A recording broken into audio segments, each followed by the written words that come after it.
Of a better place to keep them, I keep all of my instruments for the video game Rock Band, which we have for the Wii, the original Wii console, behind my couch in the living room.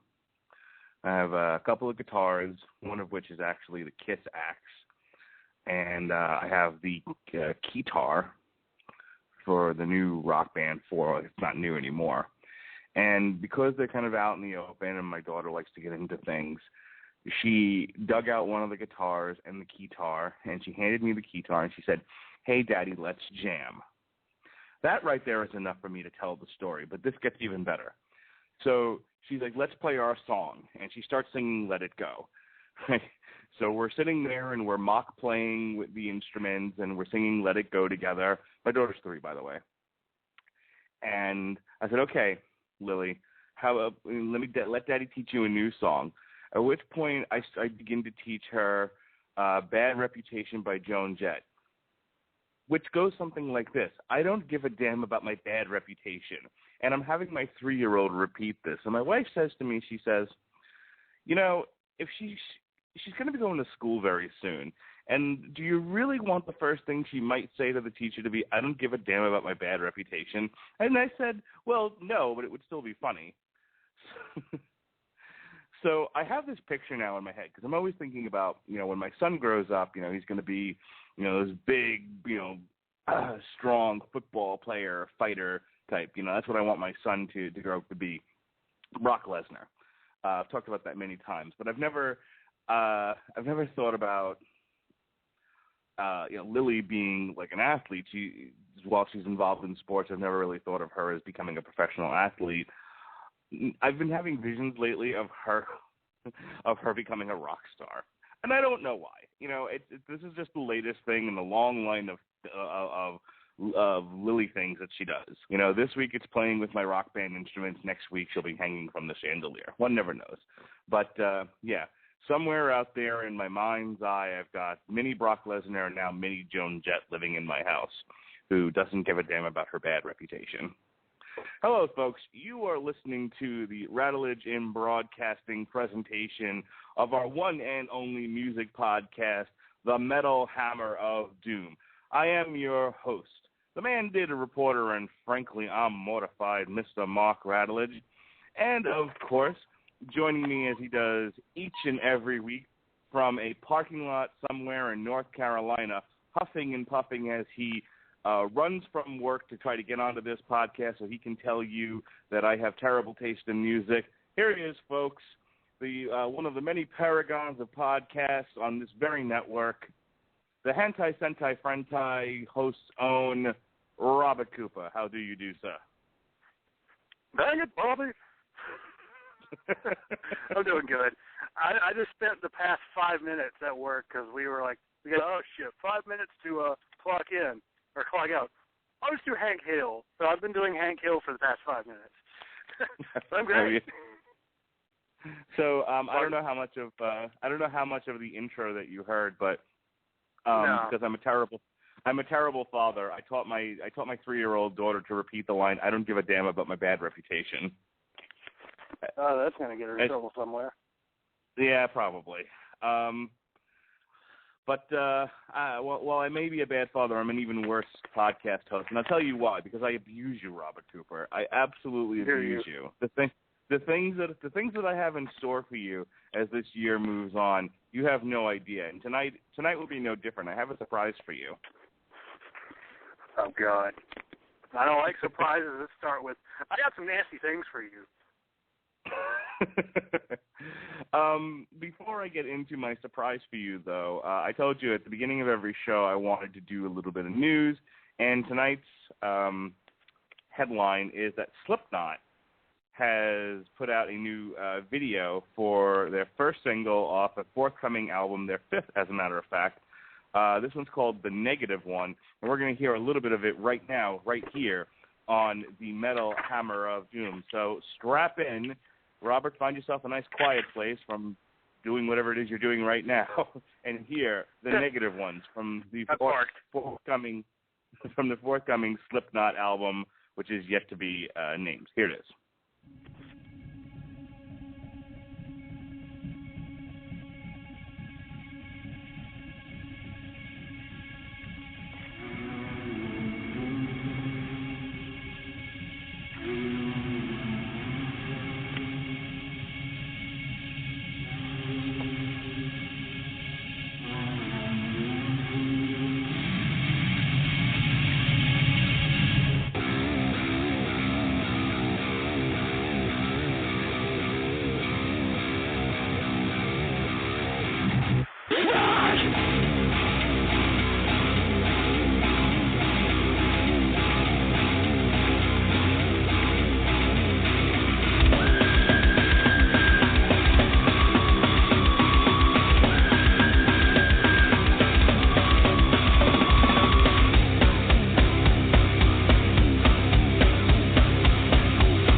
New Slipknot from the upcoming album, yet to be named, with no date just yet. They're working on their fifth one now, The Negative Ones. Robert Cooper, your first thoughts on the latest Slipknot? Well, you're on speaker, so yay, because my phone's almost dead for some reason. It doesn't want me to hear things. But the song, it actually feels a lot like Iowa. You know, like a lot of their earlier stuff, it felt like a lot more intense, a lot angrier than, you know, what we've been getting from them, which is, some of it's been, I would say, a little lacking in terms of aggression or anger or really anything. It felt like more like they mellowed out in their old age and their popularity, but I guess this, how long has it been? 6-year wait has done them some good, you know. Sometimes you got to take a break and, like Limp Bizkit did, lock yourself in a hot room to really get back to your roots. You know Limp Bizkit's putting out another album this year? Who? Limp Bizkit. Oh, yep, fuck. Why they're putting out an album this year. What is Limp Bizkit album? So keep that in mind when I tell you I'm planning on terrible things in the near future for this podcast. Do you want me to, like, go postal? Because I will send you things. Get it postal. Yeah, I'm just looking at this Slipknot discography. So the original the self-titled Slipknot was, it had, you know, some pretty mainstream, for lack of a better word, some commercial-friendly tracks that obviously got some airplay. And then Iowa they went almost like death metal on, you know, and this track, the negative one, kind of harkens back to the Iowa era. I think All Hope Is Gone, which was their 2008 release, is when they started, it got a little, from what I remember, there were a couple of emo-ish tracks on there, where, you know, the singer of the band, and I think he has another band, Corey Taylor, started to do, like, stuff from, the music started to sound like his side project a little bit. So, yeah, I'm in agreement. I think this, if this song is any indication of where they're going, they seem to be going back to the Iowa era Slipknot. Yeah, because actually I think Volume 3 was the worst. I honestly the one don't before. even. I honestly don't remember Volume 3. I don't remember what's on it. It was like 15 songs long. It had Vermilion and Before I Forget and. Oh yeah, this song. The only song on here that I like was Pulse of the Maggots. Everything else was terrible. Yeah, that one was good. I liked a few of the opening songs, but halfway through the album, it got bad, so bad, and generic and forgettable. It was poopy, as Santino would say. All right, Robert, we're going to get into tonight's album review. We took a couple of weeks off here. Just as soon as I came back, we took off again. And we took off because I was not home. I was in Disney with my family. We got to eat at Disney's new expansion restaurant, Be Our Guest, which it takes 6 months to get a reservation for unless you stalk the website if you want to get a decent time. Disney. You know, some of the restaurants aren't some of the restaurants aren't actually that bad. This one, because it's new and it's Beauty and the Beast related, it's a little harder to get into. So my family and I finally had dinner reservations for a Thursday night, which means there was no show 2 weeks ago. So we are finally back on track again. We got a lot of albums to review between now and October, and we're starting off with Goatwhore, Constricting Rage of the Merciless. Their latest album, it came out a couple of weeks ago, so we're a little behind here, but we're going to get right to it. But before we do, I said I had a present for you. I have a little something for you, Mr. Cooper. I don't know if you've heard this lately. Are you excited? Oh, yeah. Sorry, I'm in Walmart, so if you hear noises. Why are you... Wait, I need to stop the podcast. Why are you at Walmart? Oh, because I work right beside Walmart, and my mom needs things for a tomato sandwich party they're having at work. So I'm at Walmart. Because ain't no party like a Walmart party. There ain't no party like a Walmart party. Indeed. So let me get this straight. You're currently co-hosting a podcast while shopping at Walmart? On speaker. Okay. Because I can't hear, like, pretty much anytime I just try to listen regularly, it doesn't play. I found that out the other day. I tried to call for pizza, and the woman's like, hello, and I'm like, hi, what? You know? So maybe you've heard this, maybe you haven't, but now I feel like you deserve it, regardless. I was listening to satellite radio, which we got when we bought my wife's new car, which was a Town & Country minivan. People listening to this podcast going, why does anyone think we care about his fucking personal life? You're good. So anyway, we bought my wife a new minivan, and with a King satellite radio, and I make her listen to the Liquid Metal channel. And they did this on one of the at some point during the show. They did like all covers, which, by the way, my new favorite cover of all time is the Cancer Bats doing Sabotage. It's the greatest thing ever. But they played this next one, and this one touched me right in the heart because the Radulich Broadcasting Network, when Frozen came out, became obsessed with this movie. Specifically, Do You Want to Build a Snowman? No, you're playing that song. No. I am. God, I hated that. I hated that. You need to relax, Robert Cooper. You need to just let it go.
I'm so happy now.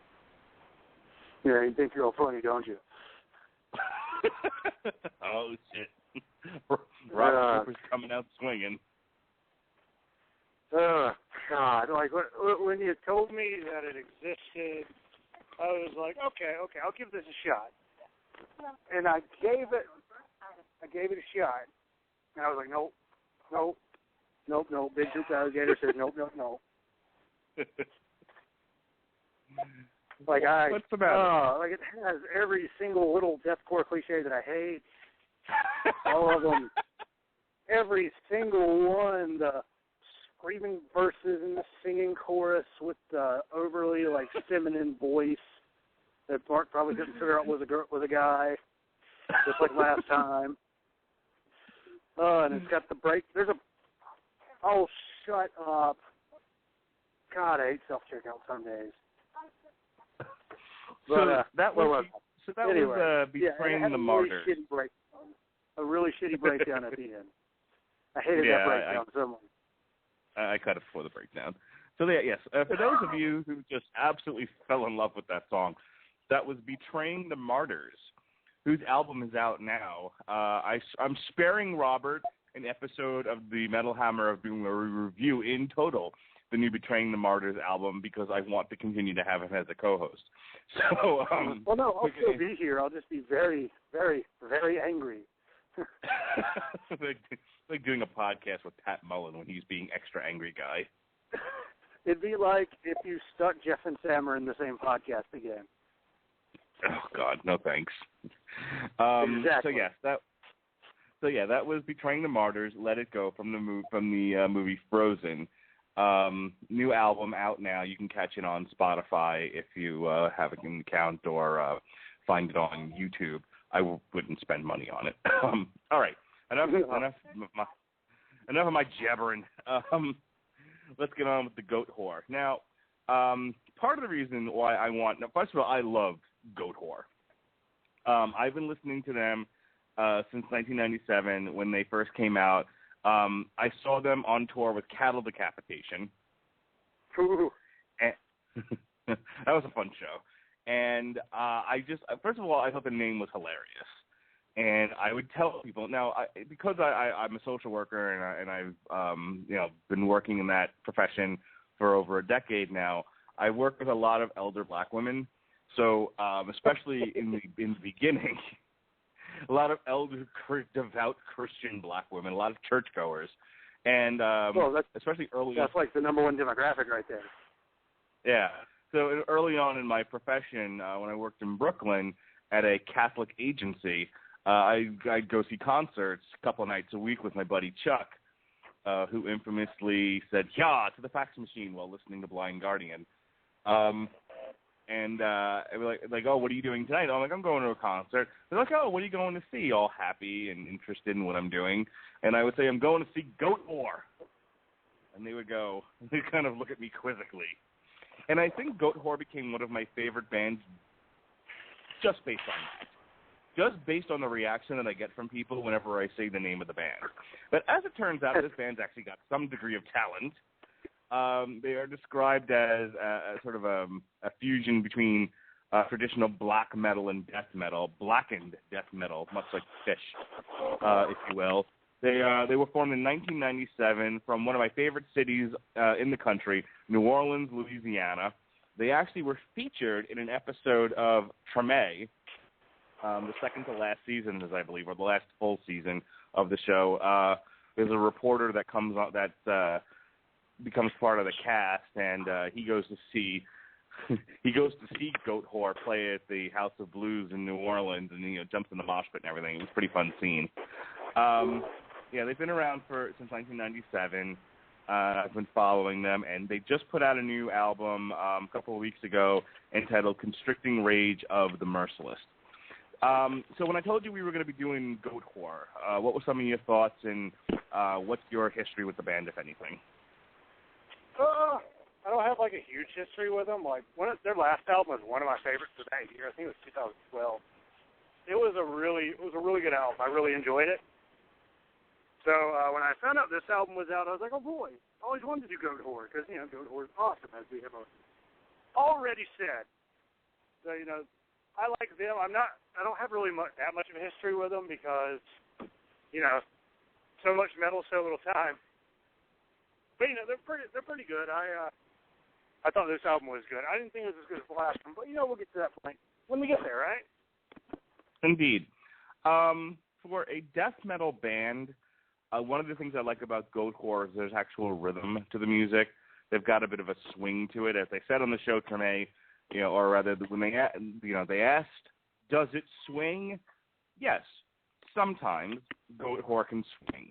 Other times it sounds more. It sounds a lot like that deathcore, grindcore kind of snarey, smash on the snare, kind of a sound to it. And I'm not particularly wazooey over that kind of Goatwhore. I like the more swingy, rhythmic Goatwhore. And one of the things about Constricting Rage of the Merciless, I can say right off the bat, is it's balance between the two sounds. Some of the songs have a nice swing to them. Some of them sound like someone's throwing a tantrum at a drum set. So it's audible blasty. Yeah, very much so. All right, so without further ado, let's get on with it. First track here from Goatwhore's Constricting Rage of the Merciless, Poisonous Existence in Reawakening.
You don't get much more basic than that. I mean, for the first track on the album, they kind of hit you with a very familiar sound.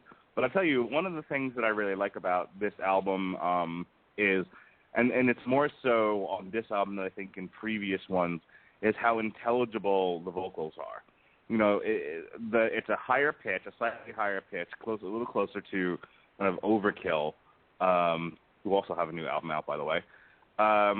So it isn't that sort of deep, guttural Cookie Monster where you can't understand a word they're fucking saying. This one, you can actually get it, but by the same token, it doesn't have quite that higher pitch that Cradle of Filth sometimes gets, where it's so pitchy and so whiny. You know, it sounds like. It literally sounds like they hired a demon to do the vocals. On this album, at least, the vocals are somewhere in the middle of high-pitchy Toby the Demon and low guttural Cookie Monster, kind of somewhere in the middle. Yeah, it kind of goes in between, but I think the tone that they stand in this song is the one that I kind of like the most because it does have that. It's intense and it's still heavy and screaming, but it's got that, I guess it's enunciated enough to where you can understand it. Dude, we are not street racing, asshole. Like, you know, it's kind of like the way you put it. Like, it's one of those, I like it when the band, I can usually understand their growling and screaming. Because some of them, I can't. I'm like, I've tried. I can emulate the sound. Good enough, right? But this song here is, when I started, I'm like, wow, this is almost pure black metal. If only the production were a little shittier, it would be pretty much black metal. Because of the way the drums were going and the guitars, I was like, oh, this reminds me of Mayhem, who also had a new album out. Everybody has a new album. Yeah, we picked a bad time to, like, do less shows than normal. Seriously, yeah. Like, everybody's got a new album out, and I haven't listened to any of them because I haven't written about metal. But then again, I need to ask Jeremy if I do go back to writing metal, can I even get my own column anymore? Because if you've read 411, they don't do that anymore, it seems. No, they have done away. 411 officially did away with the news columns and has decided to do all editorial pieces, which I thought was smart of them. Considering I don't like it as a their writer. news columns were basically just summations of what was already they were just summations of what was already posted in the news section. So I guess they came to the conclusion that I came to a long time ago, that with the exception of your column, which was absolutely perfect, the news columns were mostly useless. Yeah, I was wondering, I'm like, shit, because mine was like half news report and half editorial. But I'll have to talk to them, because I really do want to get back to writing. It's just, I got a lot of things. Yeah, you have to continue helping illegals cross the border in your truck that you're unloading. Yeah, yes, I need to unload illegals from my truck. Even though today I got smacked in the face with a, I don't even know what it was, but it was a box. Got nailed right above the eyebrow. I'm like, if that would have been about 10 pounds heavier or metal, I'd been on the floor. Why were people throwing boxes at your head? Did they think this was a live-action Super Mario Brothers film? No, they were the people who unloaded the truck. That loaded the truck were idiots. They had like metal gates, like you'd see, like if you just got a swing gate or something like that. They had put like two of those on top, like right in front of each other, and those gates were holding things back. So when I moved the top gate like I had to, that box came flying right behind it, and the gate hit me in the head. Oh no. Yeah, it sucked. I mean, Tuesday I ended up covered in paint, so I was like, oh boy, I look like I just came out of a Japanese tentacle porn. Covered in white shit. What? I'm concerned for you. I feel like you're getting beaten up on this job, but I don't know why. Oh, no, it's one of those, I'm like, yeah, I'm pretty much getting boxes off of a truck. And some of these boxes are big, heavy, and up high, so I got to watch my ass. Indeed, yeah, I didn't realize. I got that. I got school in like 2 weeks. I got like 14,000 podcasts. Oh, my God, Robert. You have been in school for 1,000,000 years. When are you graduating? I'm hoping this year or the next semester of next year. You have been in school the entire time I've known you, and I've known you for the last 20 years. What the hell? This will be my 5th year in school. Why are you taking this course? I could have done community college 2 years probably, but I failed Spanish twice, and I dropped in a PE class that was 8 in the morning because I fucking hate getting up at 8 in the morning. Like an adult. So you're in a 4-year program taking 5 years? Is that what this will come down? Technically, yeah. I did the 2-year degree for my associate. And I got the first year done of this 2-year degree, but they'll probably keep me for an extra semester because their degree is a little convoluted and there's a lot of bullshit. But yeah, just like all colleges, There's a little bit of bullshit here and there. So yeah, hopefully when I get done with that, I'll be good and set, and then I'll be teaching America's school children and then get burnt out in 3 years. Yeah. I'm going to have to put you and my wife on the same podcast. We can talk about the American education system and why we should just abandon it. And one might even say that the paradise of the American school system is unraveling, like Goatwhore's second. That's a terrible, terrible segue. Track 2, Goatwhore, Unraveling Paradise.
so that's Unraveling Paradise, second track off Constricting Rage of the Merciless.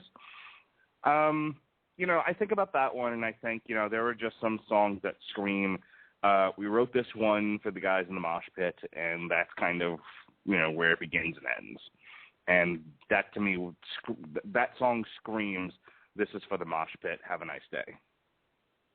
Yeah, pretty much. And as a guy who went to my best friend Nick's show for his band Avalon Steel, there were about 30 people there, including one thrasher kid that dressed like he was some thrasher out of the 80s. He started a mosh pit during every song. So I've officially been in a mosh pit, though really it was like one fucking dumbass who kept running in a circle and running into people while everybody else was like,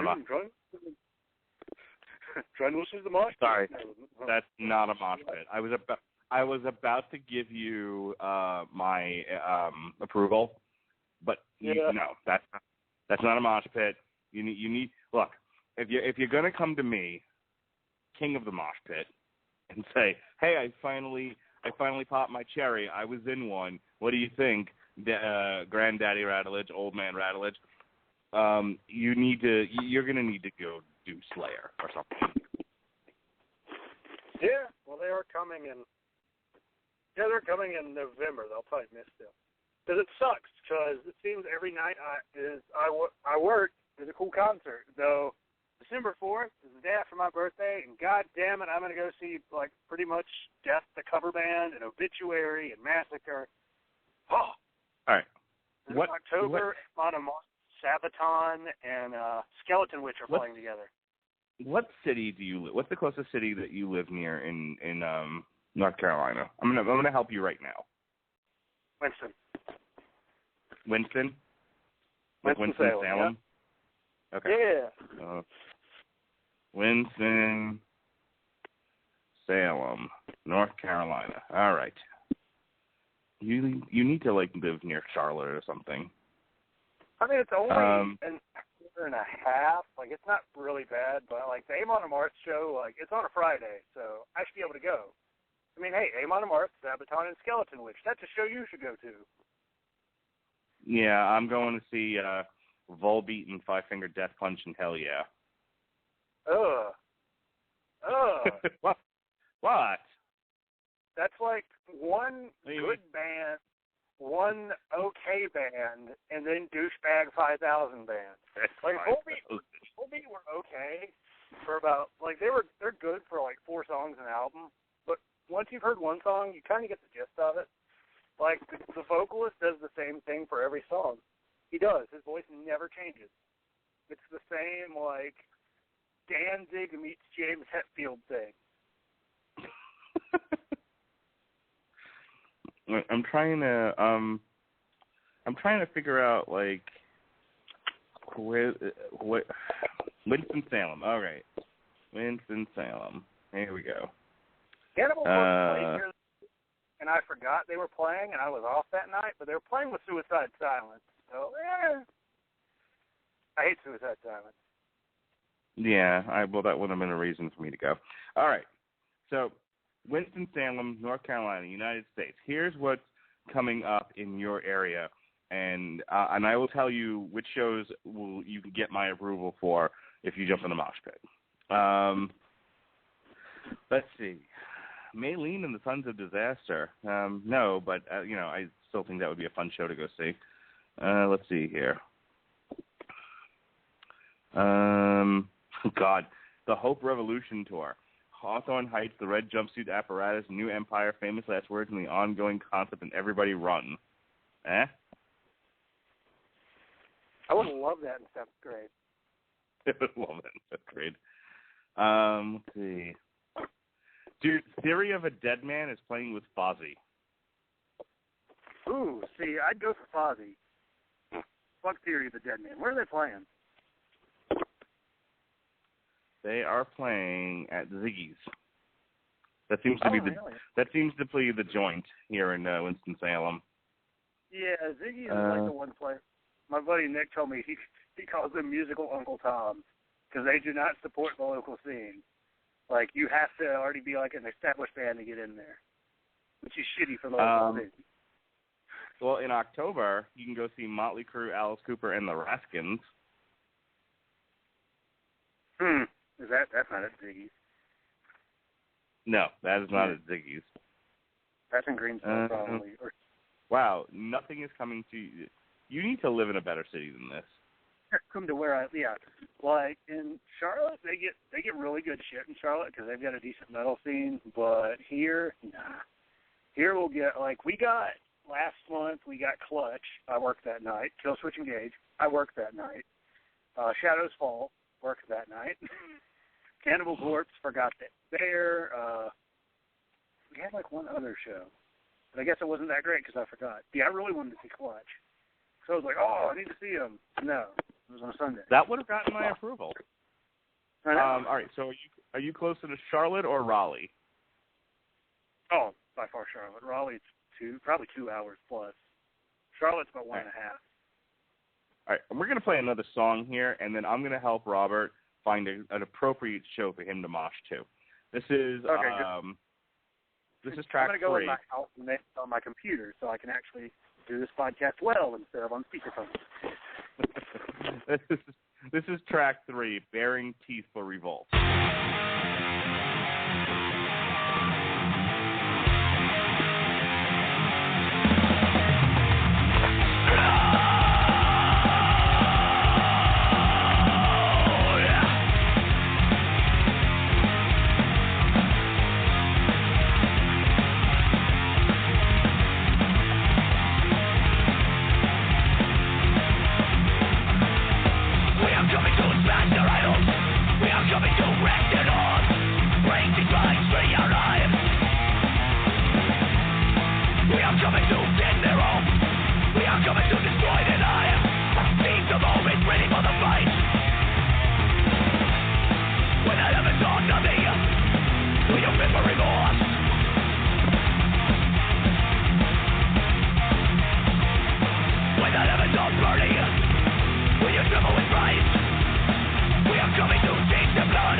So that one had a bit more of a swing to it, a bit more of a thrashy edge, and it's a really good example of why I like Goatwhore.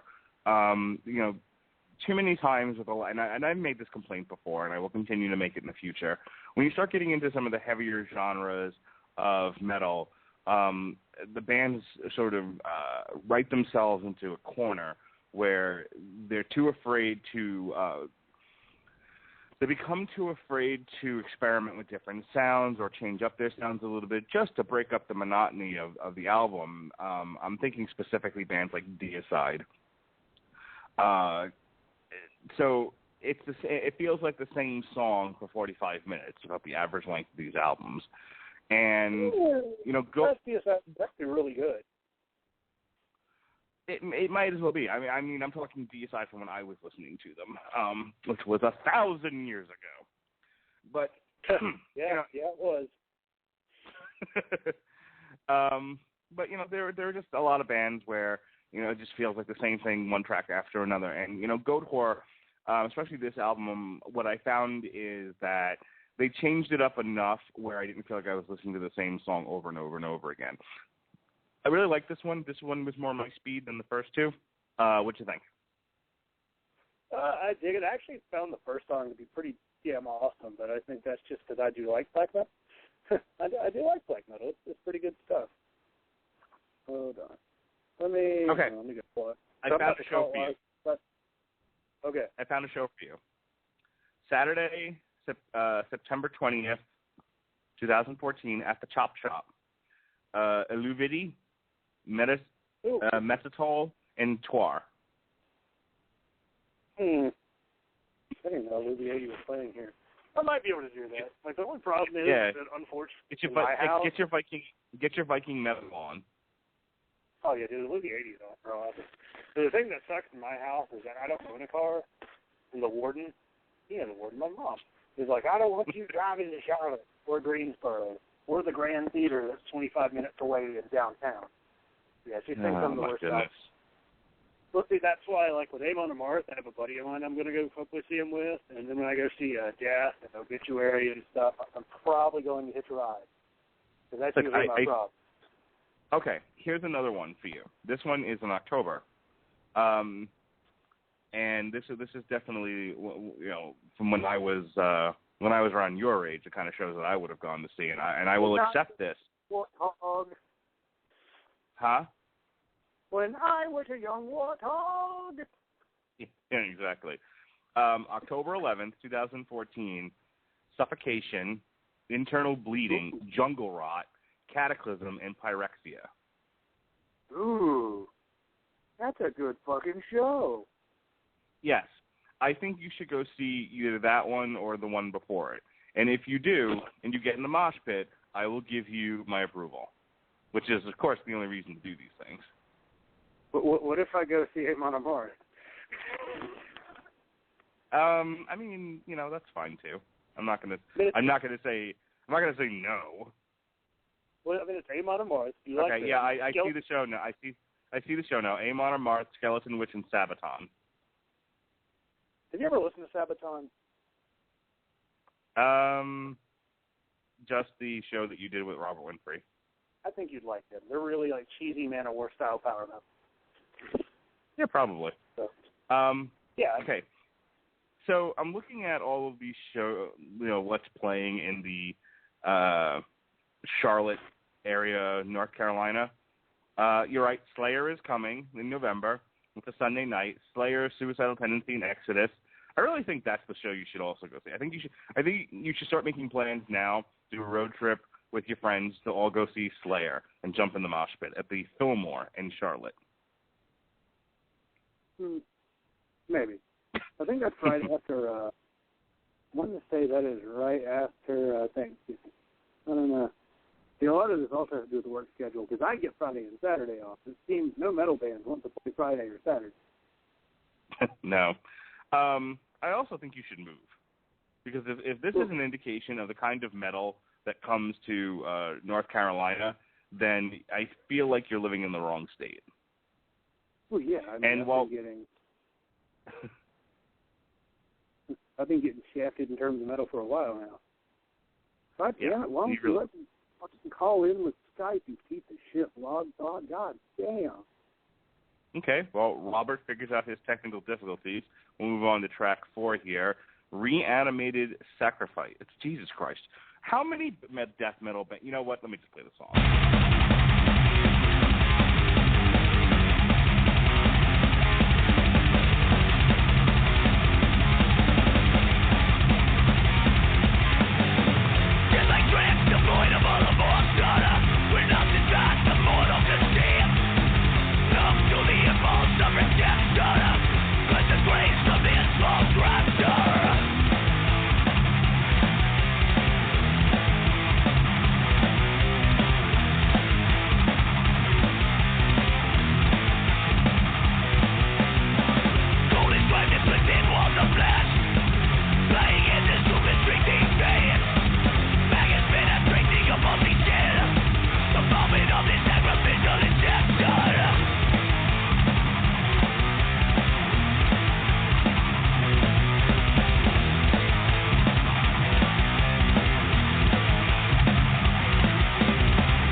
Love that one. I love that.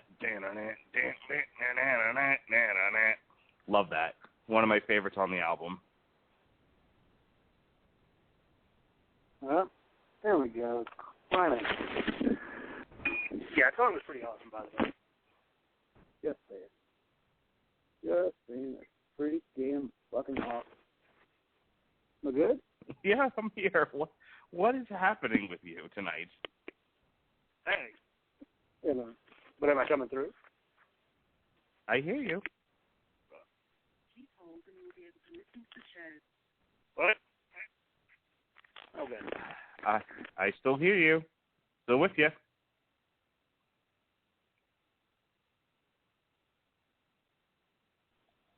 Hi. How are you? Yay! All right. So you're off your cell phone and now you're on the Skype, and you don't quite sound so mumbly. Yeah, it was because I think the speaker in my phone died. Oh boy. So that's why it was on speakerphone, because when I was trying to listen to it off speaker, like, I couldn't hear anything. So, You might consider buying a new phone. Just gonna throw that out there. Yeah, see, I mentioned that. I was like, why can't we upgrade? And she goes, it's going to put me in a contract. If you want a phone, buy it yourself. I'm like, well, I do have a job. If you decide to get a new phone, which apparently you need one, I recommend getting a Samsung. I don't care what Samsung, just get a Samsung. They make the best phones. That's my opinion. I may have to, because the phone I'm using, I have now, has a slide-out keyboard. Okay. I'm not sure what the relevance of that is. Well, it's just old as shit. So, Reanimated Sacrifice, your thoughts? I thought it was a pretty damn cool birthday. I was reading Facebook. It's a pretty cool damn song. I dug it. Like, a lot of this album, unfortunately, it does kind of blend together, because I was listening to it on the way to go get hot dogs for dinner tonight. So, yeah. Like, I definitely have some of the later songs. Like, I feel like the second half of this album is a lot more memorable than the first.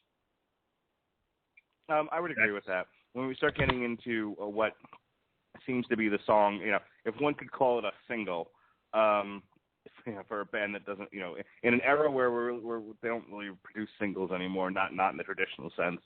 But the one that kept floating around on YouTube and whatnot, FBS, when we start getting there, yeah, I would definitely say that that's a stronger second half of the album than it is the first. Got a lot of these songs. I was starting to remark about, like, the overuse of certain words in this genre of music. Reanimate. Yeah. They always want to reanimate the dead. And a lot of these song titles, I feel like, should also be like the names of editorials in the Wall Street Journal. It's just like, Heaven's Crumbling Walls of Pity. That's the next one. And so it's just like these long sentences.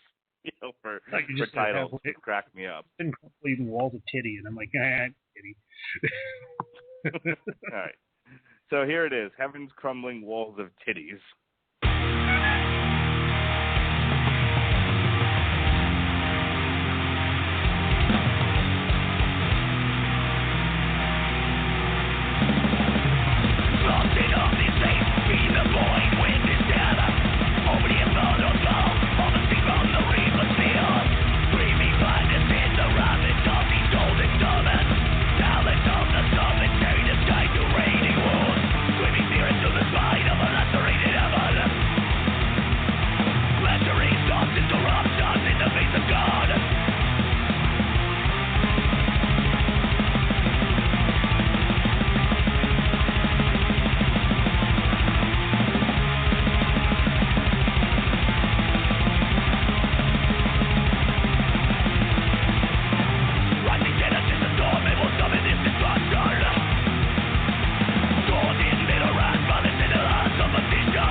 Let that play for you, that solo. I know how you like yourself a nice guitar solo, and I wanted you to hear it. Oh, I love that solo. Do Because you? that really helps the song. It helps the song stand out. Yeah, there's not a lot of solos on this album, and that was one of the few. The first one to date so far. Yeah, kind of a shame to a certain extent, but oh well. What you can do? But I mean, like I said, it was pretty. I mean, I thought it was a good song. It was different because it did slow down things a bit when it got to the solo, and then just unleashed an epic metal awesome solo upon the ear holes of humanity. I must say, this Goatwhore album cover looks black metal, doesn't it? It really does. I haven't really studied it, but it very swirly, very kind of black and white. Oh, hey, have you heard this tour coming around? Machine Head, Children of Bodom, Epica, and Battlecross. Yes, I want to see that. I did not know that was a thing. All right, let's see how close it is coming to your homestead there. Typically, like Atlanta's the closest we get, or DC, which I'm not fucking willing 8 hours. Well, they're on the same night as our show, so October 9th, Thursday, out in Orlando, Florida, they'll be playing. I'll write down there. Let's see. Appearing with Children of Bodom. Yep, Atlanta, Georgia. Heaven at the Masquerade, Friday, October 10th. And then nowhere near you after that. Yep. I mean, I can't complain too much because when I did that podcast with Robert Winfrey, he's like, yeah, I don't get anything ever. And I'm like, oh, because you live in Utah. Yes, where they don't allow music. If there's one place even worse than the Bible Belt, it's Utah. Yeah, I tell you what, actually, if you move to Atlanta, you'll get a lot of shows. That seems to be, like, I would say most tours seem to hit Georgia. A lot of tours that don't go to Florida seem to hit Georgia, which is weird. Yeah, usually they'll hit Georgia. I mean, Charlotte gets some pretty good stuff. Like, Charlotte usually gets, like, a few good shows. I'm like, well, about a good show or two a month. That's solid. That's better than Winston, which we somehow got like 4 good shows in a month, and now we're not going to get anything for a long time, except for Fozzy. Sonata Arctica is playing with Delane in Xandria, again at the House of Blues here in Orlando. So that's the same night as Five Finger Death Punch, Volbeat, and Hell Yeah, which I have tickets for. Yeah, your poor wife. God. That's funny because that was sort of her that was her reaction to my twisting her arm and making her go see the show with me because I can't get any of my male friends to go do anything. So while I pity myself, here is track 6, Cold Earth Consumed in Dying Flesh.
So you know how, like, the new thing now is to go on, like, music cruises? You know, there's the Barge to Hell, and there's the Rock Boat, and, like, every band now has a cruise of some sort. And the reason why I'm bringing this up is I thought it used to be, like, big bands or an ensemble of bands for a genre, you know, like the Barge to Hell is, like, a death metal one. I'm looking at my wife's birthday is in September, and I was looking, and since I'm trying to help you go see shows, I figured, I should probably look for one for my wife. You know, take her out on a nice date for her birthday, get her away from the kids for a night. Seeing as we now have my cousin here to babysit more often, we can get out a little bit more. And I'm looking, trying to think of like bands that she actually likes, because she has terrible taste in music. And trying to find like bands that we like. We both like. Weezer, nothing. The Dropkick Murphys, nothing. Sister Hazel is playing like they do every year at Epcot. We already have plans to go see them. And that's in October. But I look for Flogging Molly, and I'll tell you, we have tried to see Flogging Molly. We've actually seen, but we have tried to see Dropkick Murphys now a few times, and every time my wife is either like pregnant or we end up going to like a Christian fish fry instead. There's always like a reason why we keep missing Dropkick Murphys. So I checked them, nothing at least near Florida. So I figured let me try Flogging Molly again, even though we've already seen them.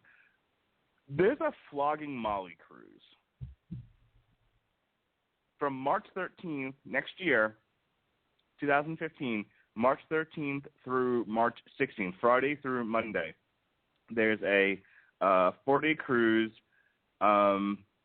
You disembark on Friday, you re-embark again on Monday, and then you're 2 days at sea out of Miami, our Norwegian cruise line. Flogging Molly's Salty Dog Cruise.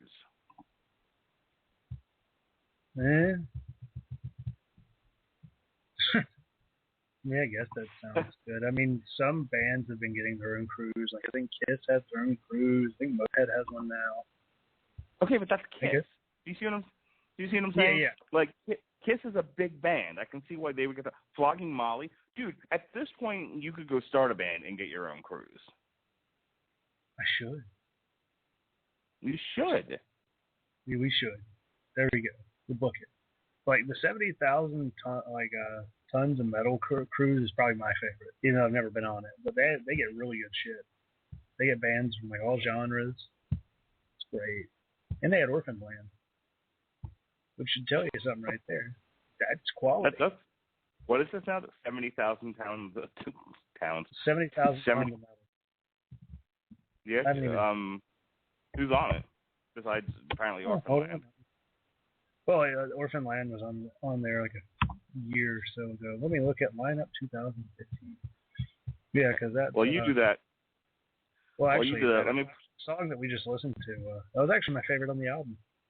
Oh, you know what? We haven't actually talked about it, have we? Because I'm so consumed with what else I'm doing. All right, yeah. See, you know what it is? I bypass it because I hate it. I mean, hate might be too strong a word. It's not my cup of tea. But I know you're into the whole doom and rhythmless music. So why don't you talk to me about how much you love this? You love to slather yourself in this song. Oh, it was so sludgy and doomy and awesome. It was like somebody took like Crowbar down, slowed them down, and made them heavier and turned them into Goatwhore. It's just so awesome. Yeah, like this when I was driving, I started headbanging, and I'll let you know I headbang when I drive. I mean, I look at the road the whole time. It's like it's a very subtle headbang, but I'm doing it because I fucking love the song just that much. Sure. So yeah, it was pretty awesome. It's a really, really awesome song. I enjoyed it. Okay, so here's so far 27 out of the 60 bands on 70,000 Tons of Metal. Hailstorm, Annihilator, Apocalyptica, Arch Enemy, Behemoth, Blind Guardian, Cannibal Corpse, Chimera, what is that, DAD? Yeah, DAD, Enciferum, Equilibrium, The Reunion Show for God Dethroned, Gravedigger, Heathen, what is it, JN, In Extremo, Cataclysm, Corpiclani, Lake of Tears, Michael Schenker's Temple of Rock, Napalm Death, Origin, Primal Fear, Tank, Tarion, Threshold, what is that? Triosphere, and Zentrix. That sounds like an awesome show. When is this cruise? It is January 22nd to the 26th. It leaves from Miami, Fort Lauderdale, Florida, goes to Ocho Rios, Jamaica, and then back. I wish I had money. Yeah, me too. Yeah, and this is only 27 out of the 60 bands. Yeah, no, that's incredible. And yeah. And if I thought there was any way I could possibly swing this, I mean, this is the sort of thing where, you know, maybe if we hadn't had the second kid, I might be running into my wife's room right now, waking her up out of a dead sleep and saying, hey, I want to go on this metal cruise. And she would sort of, you know, half answer me, kind of, you know, half awake, half sleeping, wondering why I'm bothering her. Kind of like what I do during almost every Casual Heroes WrestleCast these days. But we might have been able to swing it. Yeah, now with the second kid, I'm not entirely sure about that. I love Jonas to death, but it has definitely impacted the Radulich economics, the Radulich economic system. Yeah, kids will do that. Yeah, it's over 1,000, of course, for two people. Now, if you just wanted to go by yourself, which I don't think it'd be that awful, because I mean, hey, you're surrounded by a ton of other metalheads. How bad can it go? Yeah, that's about $1,000 just by yourself. Let me try this out loud. Hey, Melissa, can I go on a cruise by myself that's full of metal bands, most of which you hate? Well, considering I mean, it's a win-win. Like, you know, you're not bothering her, you're not messing up her schedule, and she hates all the bands anyways. So, I mean, hey, you'll just be making more metal buddies, right? If you want to go to shows, she won't be dragged around because you've made metal buddies. It's not that I feel like you're not on something. I do feel like your heart's in the right place. Let me throw this out there. I have to arrange the movies that I'm going to by myself, weeks ahead of time. The bargaining and deal making that went on to go see half the movies I saw. My God, Godzilla nearly ended in a fight between the two of us. Because that wasn't one she wanted to go see, and I was on my own, and she felt like going to see every summer blockbuster movie was asking a lot, especially when we were birthing a child in April. And she just felt like maybe some of these I should not go to, so I'm not constantly leaving her home with a newborn. and I said, but you don't understand. Godzilla was the argument, essentially. And ultimately, because she spent a lot of time, without getting into a whole lot of details, my mother-in-law ended up having surgery, which pretty much crippled her for the summer, which required my wife to be, almost a live-in home health aide, home health nurse. So my wife spent almost her entire summer with the two kids at my mother-in-law's house, which resulted in a lot of, hey, I'm still at my mom's, I'm never coming home, go to the movies, which was awesome for me. Like I got the one phone call one day. I was like, hey, honey, how was your day at work? It was all right. Good. Listen, go Godzilla. Because I had been singing the Blue Oyster Cult song. And just as an aside, again, my daughter is 3 years old, and it tells you what a ridiculous parent I can be at times. I'm sitting here trying to convince my wife that she should let me go see Godzilla because I'll bring my daughter, because that's an appropriate movie for a 3-year-old.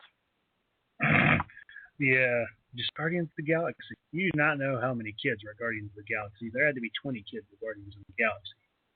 Were any of them 3? There was probably a 6-month-old. There were a few that were probably 3 or 4 years old. Really? Yeah.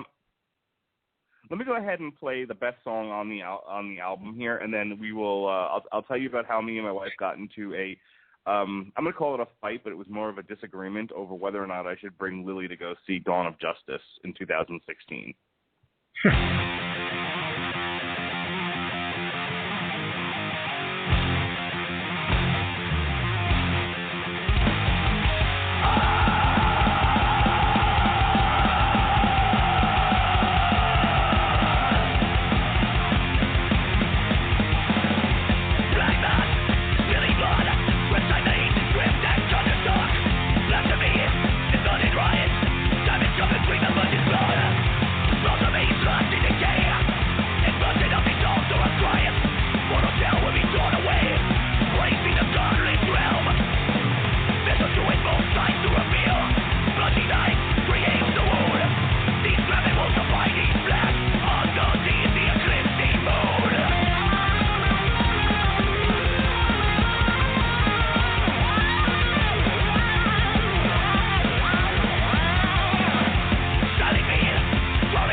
All right, so one of the thrashier songs on there, like old school traditional thrash. Again, this is FBS. It's the one that's been making the rounds around the internet, YouTube and such. I like it. Definitely think it's, like I said, one of the best songs on the album. It's got that great groove to it. You know, this one and what was it? I think it was oh God, what was the other one that I really liked? This one and the other one I thought were really, really good, and certainly one of the ones that had me kind of bopping around in my car while I was listening to it. So what did you think? I dug it. Yeah, this was definitely one of the thrashy songs. It felt almost more like a just kind of a blackened thrash, because that's actually what I tend to describe Goatwhore as. It's more of like a blackened thrash band. Because they've got that speed and the aggression that you'll oftentimes find in thrash, but it's got a nice coating of the black vocals and some of the kind of slimmer production values that you'll often find in black metal. And of course, there is some death metal in there. But they're pretty awesome. Like, you know, we all know Goatwhore, just the best band ever. Well, not ever. Yes. So really quickly, because we are running on the last 15 minutes of live time, and then we'll probably do a little bit of an overrun. We only have 3 songs left. I feel like we can get this done before midnight here on the East Coast. But so real quick, I'm heading over to my friend's house, and I'm just talking about how I'm going to take my daughter to go see Star Wars. She'll be 4 going on 5 next December, a year from this December, which is when the new Star Wars movie is supposed to come out. December 2015. That's when they've slated it. They moved it up. They moved it back from the summer to have enough time to work on it. And then a couple of months later, now the new date being March of 2016, where she'll be 5, is Superman versus Batman: Dawn of Justice, or Batman v Superman: Dawn of Justice. Let me get it right. In any case, so we were having this conversation about taking her to go see Star Wars, and she was okay with that because she felt like, while she doesn't think either are appropriate for what will be a 4 or 5 year old girl, She was like, well, Star Wars I can understand. That's like a part of your culture. That's the way she described it. I got a buddy coming down. His daughter will be in the 5-6 area. She's 9 months older than Lily, and, we both grew up on Star Wars. It's a big our childhood, and he's going to come down, and we're going to go, the four of us. So she was like, okay, I can dig that. I understand that one. That one makes sense to me. She's like, you're going to bring your daughter to a movie by the same people who gave us the Dark Knight trilogy. And I said, yeah, it's a superhero movie. And Lily knows that Daddy digs the superheroes. And she likes the superheroes because she likes to spend time with Daddy. That's how it works. And she was like, let me try this again. You're gonna take your 4 or 5-year-old daughter to a movie by the same people who gave us the Dark Knight. So. And I said, yeah. And she's like, I find that to be wildly inappropriate and borderline irresponsible as a father. And I said, I find you to be borderline irresponsible as a father. And she said, that doesn't make any sense. And we went back and forth on that. You're out of order. That's right. We went back and forth on this, and I want you to weigh in here, sir. I want to play another song here, Nocturnal Conjuration of the Accursed, and then that'll give you plenty of time to kind of think of your answer here. And you tell me, where do you weigh in? Do I bring the 4 or 5-year-old to Dawn of Justice, or do I leave her at home?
Okay. First, your thoughts on the song, and then your final judgment on my possibly terrible parenting.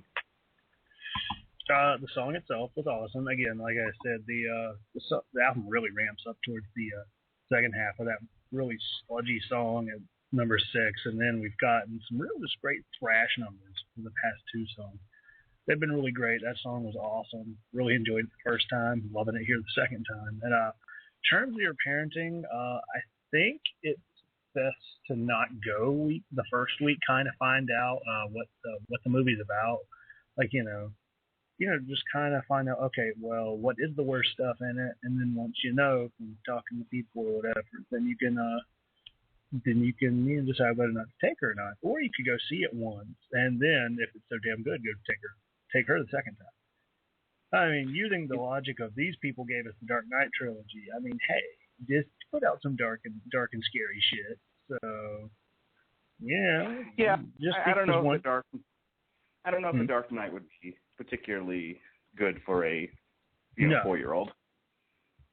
Yeah. Oh, I'm not saying you should go take her to see the Dark Knight. I'm just saying, just because they made the Dark Knight trilogy doesn't mean that the newer one will be that bad. I mean, I wouldn't necessarily. I don't know if I would bring my kid to it, since they're not like the Transformers movies where there was one grandma who brought her 4-year-old kid in the first Transformer movie, and I wanted to throw a shoe at the kid, not because I hated the kid or anything, but because he wouldn't shut up. And then when somebody got the usher, grandma got him to shut up for 2 minutes, and they kept talking for the rest of the movie. At least there wasn't a whole lot of. That's a problem. Yeah, I mean, at least it was like a Michael Bay movie, so it's not like I'm missing that much. But still, it's a pain. Like, there's a few movies, like when me and my stepdad went and saw The Amazing Spider-Man 2 at the 250 theater around here. There's this little girl behind, a few rows behind us, who would, like, every once in a while, she'd be like, oh, like at the end, she's like, I wanted a happy ending. Why do you got to be sad? They should have been together. Just giving her little comments every once in a while. I thought that was legitimately funny and cute. But a kid talking the whole time, asking questions and shit, I mean, no. Yeah, but I don't know. I guess it's just one of those parental things. You know your kid. So what is my answer? I wouldn't take her right away. I'd find out what's in the movie first, because this isn't like taking her to see Frozen or something.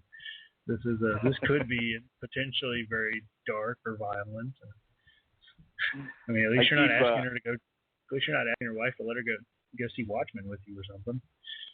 No, first of all, I thought the Watchmen sucked, but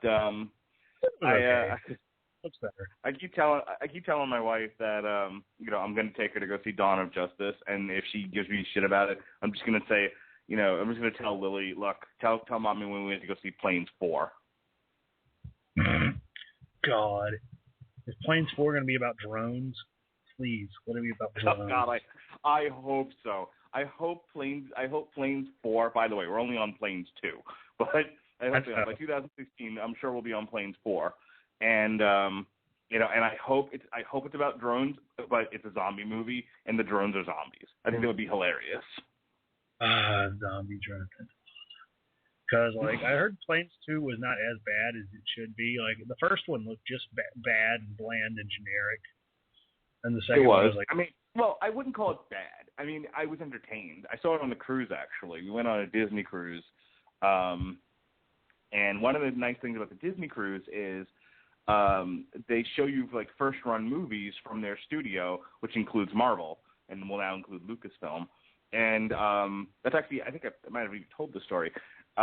We were on the cruise when Frozen debuted, so we got to see for free, and this is the point that I was getting to. Any movie that's shown on the cruise is for free, and a lot of times it's first run movies. So they had the Dark World going when we went, and that was when the Dark World was in theaters. And then Frozen came out, and we got to see before the rest of the world. We got to see Frozen, which was pretty cool. Awesome. Yes. Do you want to play Let It Go again? I will throw my phone through the internet and whack you in the head. Robert Cooper leaves Winston-Salem, North Carolina, gets on a plane, comes to Tampa, knocks on my door, and punches me right in the mush and says, "Not funny." That was funny the first time, because I was like, okay, maybe this is good. And I was listening to it. I'm like, okay, this is bad, but it's bearable. Then breakdown. I'm like, oh, fuck it. All right. Speaking of oh, fuck it, here is our 9th song on the album from Constricting Rage of the Merciless. This is Schadenfreude.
there. You know, kind of goes in a couple of different directions, but I think overall it's a pretty cool song. I like where they were going with a bit of guitar action there right before I cut it off. Yeah, I dug it. It was a pretty cool little thing they have there with all the with that little, what you call it, the word for it.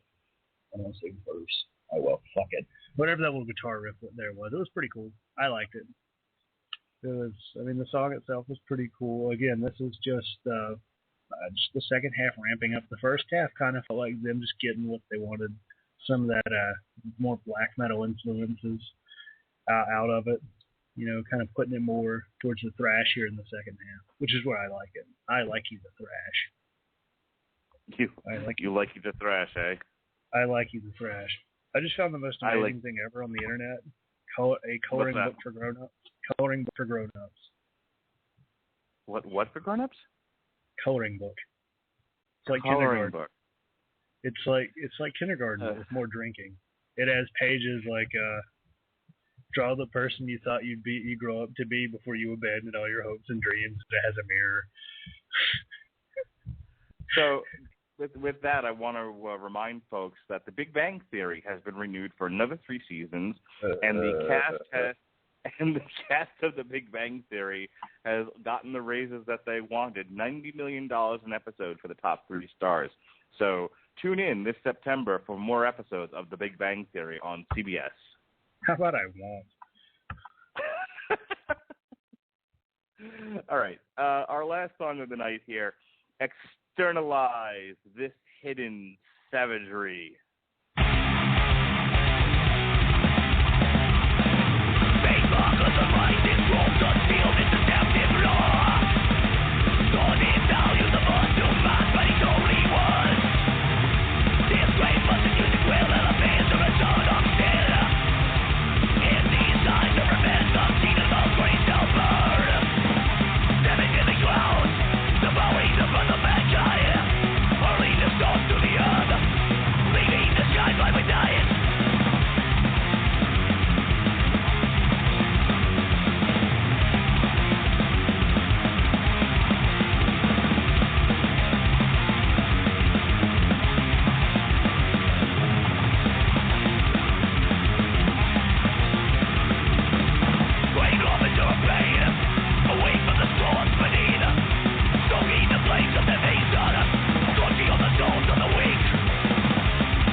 We got about 45 seconds left of live time. That's actually the entire Goatwhore Constricting Rage of the Merciless album. I want to thank people who got a chance to listen to this live for doing so. We're just going to spend a few minutes closing up shop here, doing plugs, talking about the schedule for the next couple of Metal Hammer of Doom shows, and then we have to discuss. Yeah. And then we have to talk about October because I'm going to be away for a little bit of it. I'm not taking a full hiatus, but I will be taking some vacation time in October. So we'll discuss how we're going to go about the 2 shows that we have more or less scheduled for then. So thank you for joining us live on the Metal Hammer of Doom. Okay, Mr. Robert Cooper. Doma. All right. Your overall impressions of this album in 50 words or less, go. Ooh, 50 words or less. That's kind of hard to do. Actually, no. I mean, this album's pretty great. I really wish I would have set more time aside to really dissect it and kind of soak it in, because I almost forgot that I had an album to listen to, because I'm a horrible person. So this, like I said, this was listened to in the car as I was going to go get hot dogs. I mean, hey, I took 40 minutes for me to go get hot dogs and do errands. But anyways, yeah, this album. This is a pretty good album. It's pretty solid. If you're a fan of Goatwhore, I definitely can see you loving this album. I mean, I liked it quite a bit. It was pretty good. Like, there were a few songs that I was just like, whatever, it's just kind of normal Goatwhore. Nothing too original, nothing too great. I don't know why I'm doing Christopher Walken. What happened there? I don't know. I started off into kind of that voice, and then it kind of slowly just went into a kind of a You shifted dimensions on me. I'm not sure what happened there. I don't know. I mean, like I said, I spent the last 5 minutes of work doing Batman, Bane, Hank Hill, and Andrew Dice Clay. We haven't had any. We haven't had any Bane on this episode. What did Bane think of this new? What did Bane think of the new Goatwhore? We'll take it from there. In my opinion, this is the best album that I could be listening to as I break the Batman's back and conquer Gotham.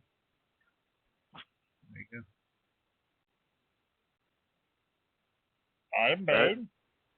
Okay. Hey. Thank you, Bane. Yeah, I was like awkward silence. Like, is he expecting me to snore? I have not done a whole lot of Bane lately. I haven't really been doing much Bane. See, I walk to my house now just to piss off my mom. Oh, I can hear. I'm like, Harvey did. Can we trust him? She's like, I'm gonna smack you. I hate that voice. I'm like, I'm in here for justice. When you need the car to go see one of these concerts so that you can get in a mosh pit and win my approval, you should totally do that. You should just chase her around the house going, Mom, I need the car. Because anyone could be a Batman. When did Batman turn into that kid from Malcolm in the Middle? I've always said I don't understand why progressively he started to play Batman as someone who needed an iron lung. But you just remember, you even know that kid from Malcolm in the Middle, right? You know which one I'm talking about? Kid in the wheelchair. I didn't watch enough of the show to really get that reference. There was a character, it's one of the kids in the show that, like, as the show went on, like he'd pause longer in between every other word just because he'd run out of breath. It's great. But yeah, it's I do that. And I also walked into my bathroom today and went, McMainerberry, there's a propane emergency at McMainerberry. I was like, what the fuck? It's King of the Hill. But yeah, this album it's pretty good. I like the last one more, but I feel like maybe if I sit down with this thing at the end of the year and listen to it, I'll probably love it even more. Like, there's great hints. There's a lot of different things here. There's a lot of good black metal, a lot of good thrash metal, death metal. There's even a little doom-tinged sludge metal. It's a pretty good album. Like, I feel like maybe it's one of these that we didn't have nearly as much to say about it as we should. But I mean, it was still a good album overall. I dug it. Yeah, I agree. Okay, so we're finally back on track again. Like I said, we missed a show. I missed a long road to ruin because Sean was having some work-related issues, and that show got scratched. And then we scratched this one because I was at Disney. But we are finally back on track again. I don't foresee, at least the next couple of shows, to be any serious reasons why we can't do them. All right, August 21st. We may or may not have Sean Garmer on the show. Hope he's doing okay. I know he was having some personal issues. But Sean Garmer had expressed an interest in coming on to discuss Judas Priest's new album, Redeemer of Souls, currently available on Spotify for those of you who have an account. So we'll be reviewing that album. And then we had to readjust the schedule from what it originally was because I just learned that Baby Metal has a full-length feature album that came out earlier this year available on Spotify. And I found that out because they are actually opening for Lady Gaga. So I got very excited about this. I said, "Oh my God, we have to fit Baby Metal into the schedule somewhere." Even though it's not a new album, it did come out in 2014, so it's okay to do. I mean, why not? We reviewed Body Count, and that was from like over a decade ago. But the new Baby Metal, available, self-titled, available on Spotify for those of you who have an account, opening for Lady Gaga September 4th. So be sure you're on for that. And we'll be joined. Hang on. we'll be joined by that one. Every once in a while, we'll do something on the Radulich Broadcasting Network, which will cause somebody to come out of the woodwork to say, "I demand to be a part of this show." So in this particular case, Jason Teasley, who apparently has some sort of fetish for the Japanese culture, I guess, decided that he needed in on baby metal. And who am I to deny the great Jason Teasley from the cheap seats every other Wednesday here on the Radulich Broadcasting Network? What is your problem over there? Oh no, I thought that if anybody has a fetish for Japanese culture, it would be me. Oh, apparently so does he. So this is that's going what I assume. interesting. Yeah. We may or may not have another person joining us for that podcast. It's rough because you can't go earlier than 10 o'clock, and after 9 o'clock, my wife becomes a pumpkin. So, especially during the school year. So, I'm trying to get her on. My wife lived in Japan for about a year or two when her family moved there for work, and she happens to know a lot about the J-pop culture.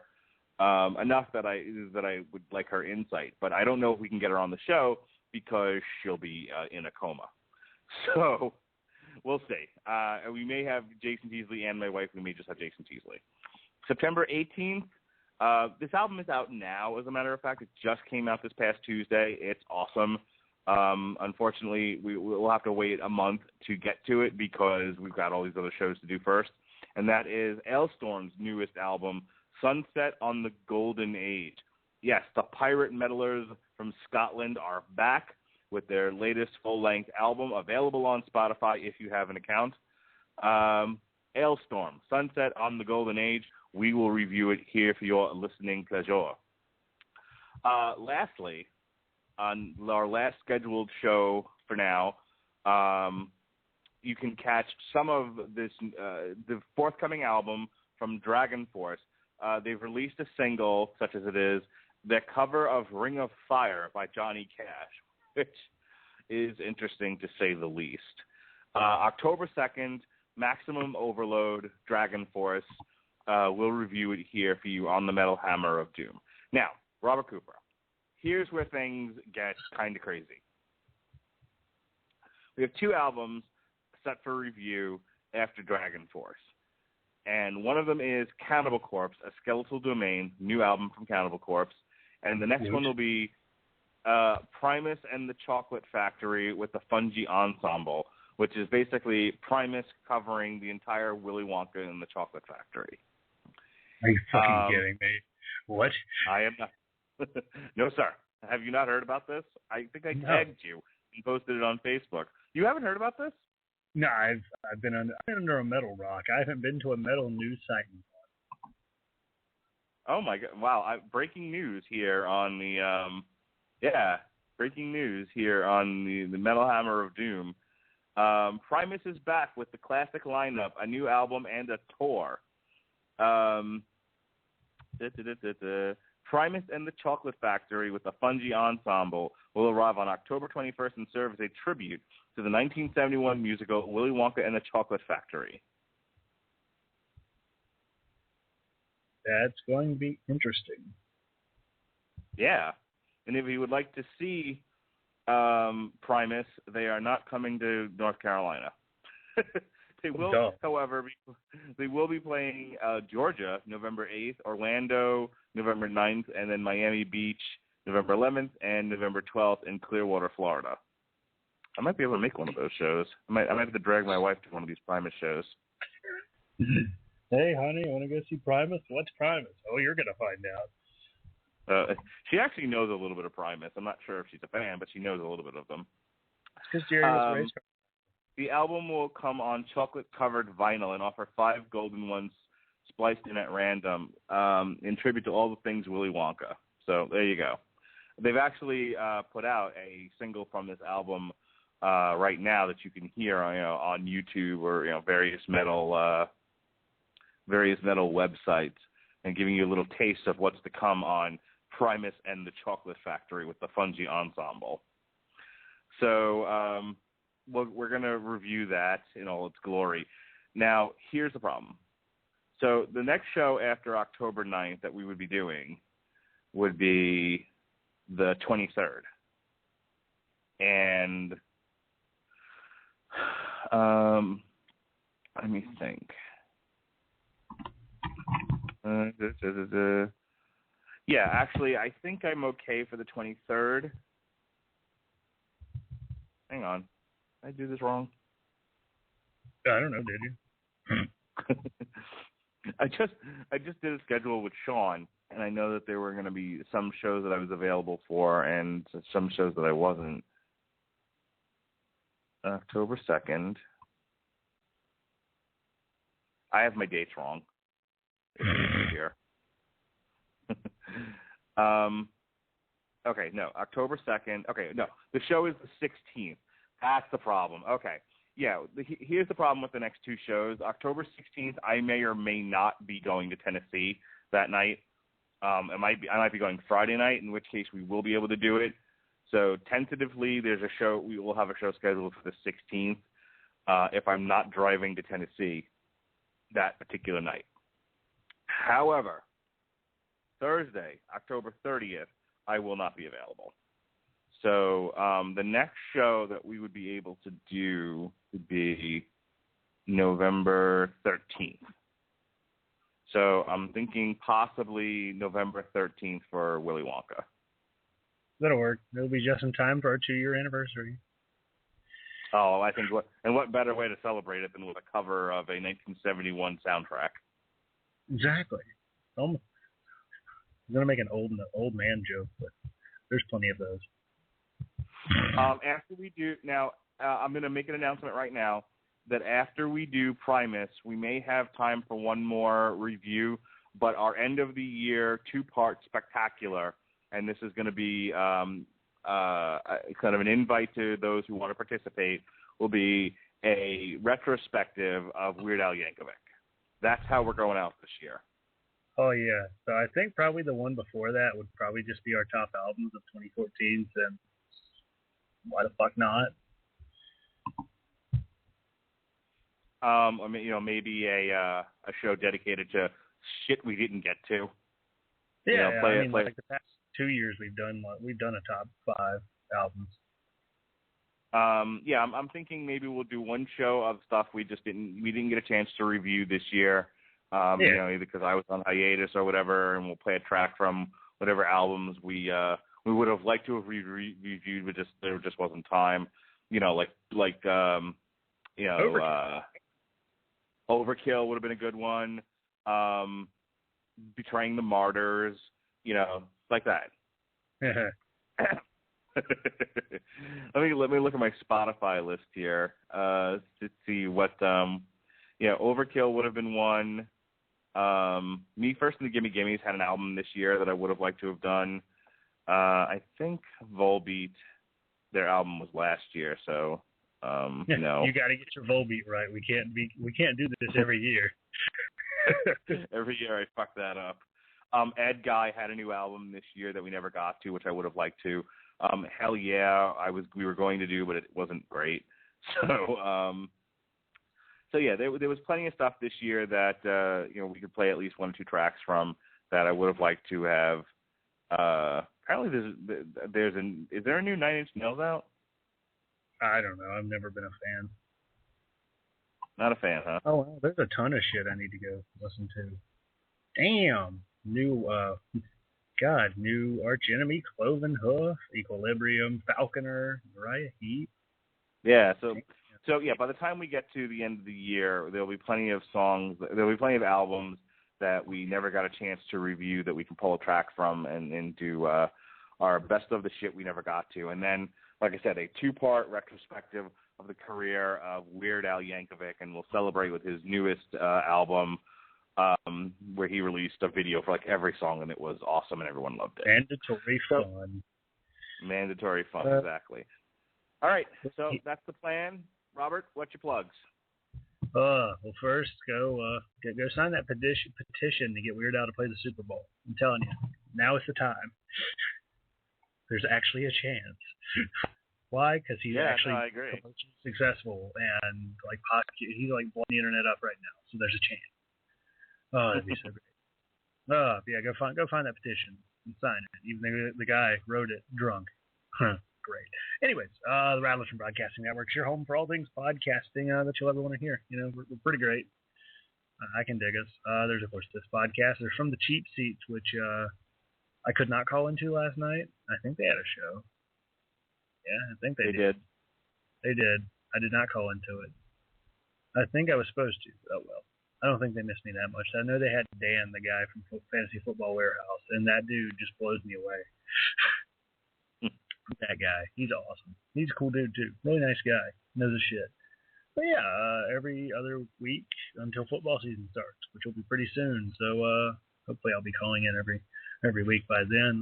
It'll be Jason Teasley, Jesse Starcher, and hopefully myself, and we'll be talking sports, but really just football, because that's what we like. We like football. So never leave me and Jesse by ourselves, because you'll end up with an hour of sports, then an hour of WWF No Mercy, Pawn Shops, and Fire Pro Wrestling.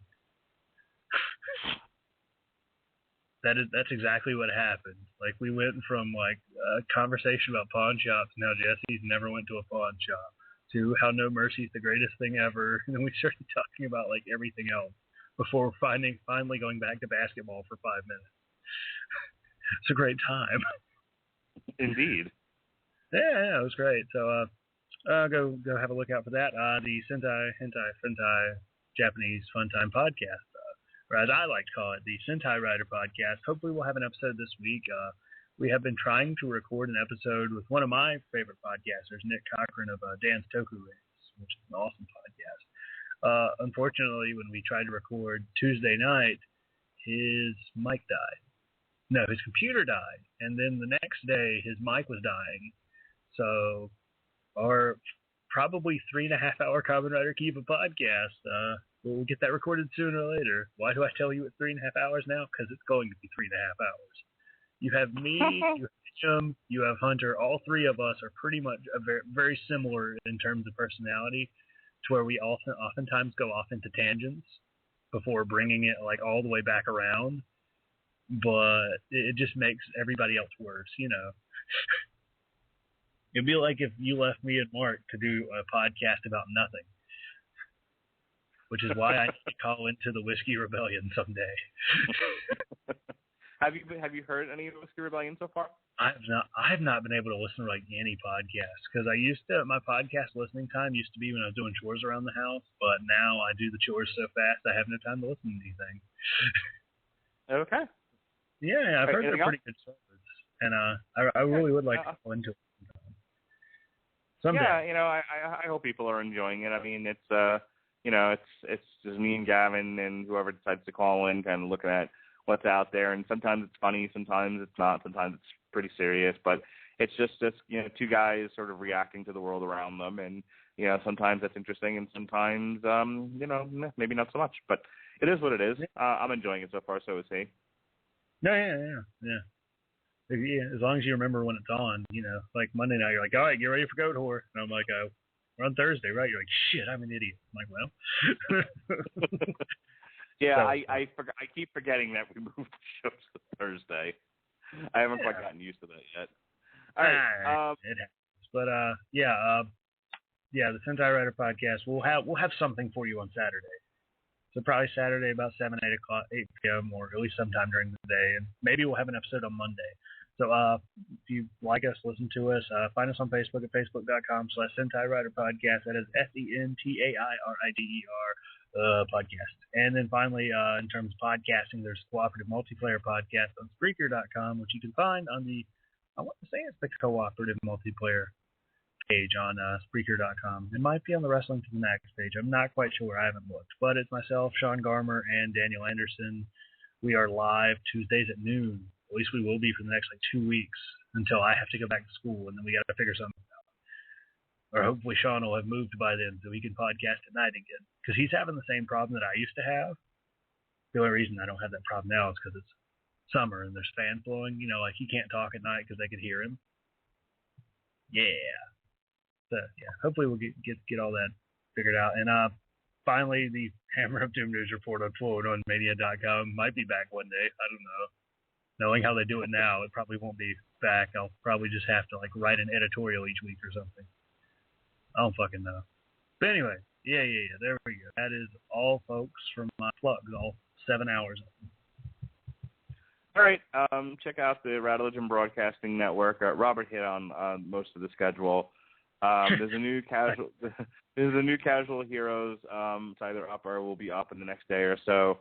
We talked about TNA and whatnot. A featured podcast on the Radulich Broadcasting Network is actually a podcast Gavin and I did that where we talked about the possible cancellation of Impact by Spike TV. There's a Guardians of the Galaxy review. Tuesday nights, it's Whiskey Rebellion. A week from tonight is the next episode of The Long Road to Ruin. Batman, the Animated Series, Volume 2. Go ahead and check that out. And Robert Winfrey, he's got a podcast Friday nights. It's the Everyone Loves a Bad Guy. And he's back again on Sunday to do wrestling, MMA, 401 Ground and Pound radio show. As we already mentioned the cheap seats. And that's it. Like I said, Robert Winfrey and I, as I said before, we reviewed Guardians of the Galaxy, and the day before that, Gavin and I talked about how Guardians of the Galaxy is the new Star Wars. So go ahead, if you're interested in our opinions on Guardians of the Galaxy, go ahead and give those a listen. All right, we'll be back in 2 weeks to do Judas Priest. We're looking forward to that. Sean Gomer, if you're out there, we're looking forward to hearing from you again. This is for Robert Cooper. This has been a Radulich Broadcasting production of the Metal Hammer of Doom. Be well, be safe, and be